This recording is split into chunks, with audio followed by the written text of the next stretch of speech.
அவர் வந்து இசையில் சாதிக்காதது ஒன்றும் கிடையாது. புதுசாக ஒன்று அனைத்து தமிழ் உள்ளங்களையும் இசையால் கட்டி கொண்டார். ஆனால் வந்து ஒரே ஒரு ராஜ்யசபா எம்பி சீட்டுக்காக முழு சங்கியாகவே மாறி போனவர். அதாவது இசையால் வந்து தமிழர்கள் நெஞ்சங்களையெல்லாம் கட்டி போட்டவர் வந்து ஒரு ராஜ்யசபா எம்பியின் மூலமாக வந்து அவர் விட்டு நாட்டு நாய்க்குட்டி மாதிரி கட்டி போட்டிருக்காங்க சங்கிகள். இளையராஜா வந்து ஒரு சங்கி மட்டும்தான் ஒரு ஆள் நினச்சிக்கிட்டு இருந்தான். ஒரு சொங்கின்னு அரசியலில் வந்து ஒரு சொங்கிங்கிறது வந்து இப்போ தெரிஞ்சிருக்கு. அதாவது வந்து விஜய்க்கு வந்து ஒரு ட்விட்டர் போட்டிருக்காரு.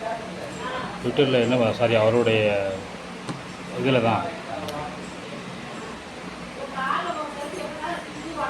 இளையராஜா அஃபீஷியலில் அதில் போட்டிருக்காரு, இந்த மாதிரி வந்து தம்பி நீங்கள் தான் வரணும், நீங்கள் தான் வந்து தமிழ்நாட்டை காப்பாற்றணும். அவ்வளோதான் அரசியல் புரியும். உங்களுக்கு என்ன தெரியும்? இசையை தவிர என்ன தெரியும்? இசையை தவிர இளையராஜாவுக்கு எதுவுமே தெரியாதுங்கிறத அவங்க குடும்பத்துக்கே தெரியும்.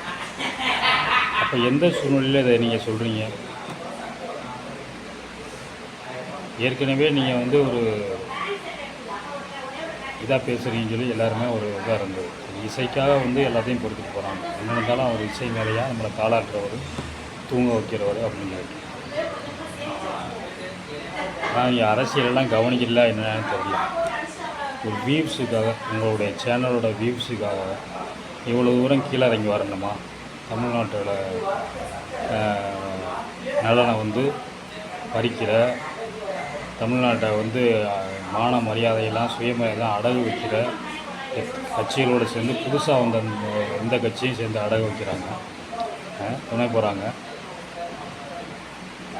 அந்த கட்சிக்கு வந்து நீங்கள் வந்து எந்த சூழ்நிலையில் சொல்கிறீங்கன்னா, அப்போது உங்களை வந்து தமிழ்நாட்டில் வந்து உங்களை தூக்கி தலையில் வச்சு கொண்டாடினவங்கலாம் வந்து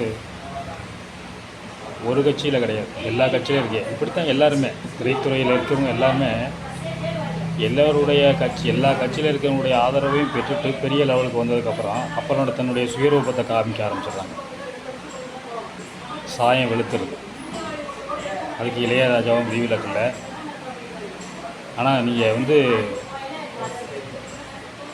உங்களுடைய அந்த இறுதி அந்த இதில் இருக்கீங்க இல்லை, அது கடைசி காலத்தில் ஒரு நிம்மதியாக மற்ற எல்லாருக்கும் நல்ல பிள்ளையாக வந்து பேர் எடுத்துகிட்டு போனால் தான் வந்து ஒரு அஞ்சலி. எல்லாரும் ஒரு இது, அதாவது என்ன உங்களை வந்து எப்படி வந்து பார்த்து உங்களை வந்து பாராட்டி உங்களை வந்து ஒரு தெய்வத்துக்கு இணையாக வச்சு பார்க்குறாங்களோ அந்த மரியாதையை வந்து கடைசி வரைக்கும் காப்பாற்றிட்டு போகணும். எல்லாருமே வந்து உங்களை பாராட்டணும்.